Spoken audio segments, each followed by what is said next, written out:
চিত্রনায়ক বাপ্পি চৌধুরীর হাতে কোনো সিনেমার কাজ নেই অনেকদিন ধরেই। এ নিয়ে তিনি বেশ হতাশার মধ্যে রয়েছেন। সামাজিক যোগাযোগ মাধ্যমেও তিনি সক্রিয় নন, এমনকি কোনো অনুষ্ঠানেও এ নায়কের দেখা মেলে না। বাপ্পিকে সবশেষ দেখা গিয়েছিল অশ্রু সিনেমায়। এরপর থেকেই তিনি উধাও। বিশেষ করে মায়ের মৃত্যুর পর চলচ্চিত্র থেকে অনেক দূরে সরে গেছেন তিনি। অবশেষে দেশও ছাড়তে হলো এই অভিনেতাকে। একটি সূত্র জানায়, এরই মধ্যে যুক্তরাষ্ট্রে পাড়ি জমিয়েছেন বাপ্পি। নিশ্চিত হতে যোগাযোগ করা হলেও কোনো সাড়া মেলেনি।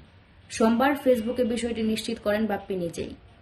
সূত্র আরও জানায়, বাপ্পি চৌধুরী আর দেশে ফিরবেন না, যুক্তরাষ্ট্রের নতুন পেশায় যুক্ত হবেন। বলা চলে জীবন জীবিকার সন্ধানেই দেশ ছেড়েছেন এই অভিনেতা। সুলতানা বিবিয়ানা সিনেমার পর এ পর্যন্ত বাপ্পি চৌধুরী অভিনীত যতগুলো সিনেমা মুক্তি পেয়েছে, একটিও ব্যবসা সফল করতে পারেনি। এ কারণে অনেক প্রযোজক পরিচালক তাকে নিয়ে কাজ করতে অনাগ্রহী ছিলেন।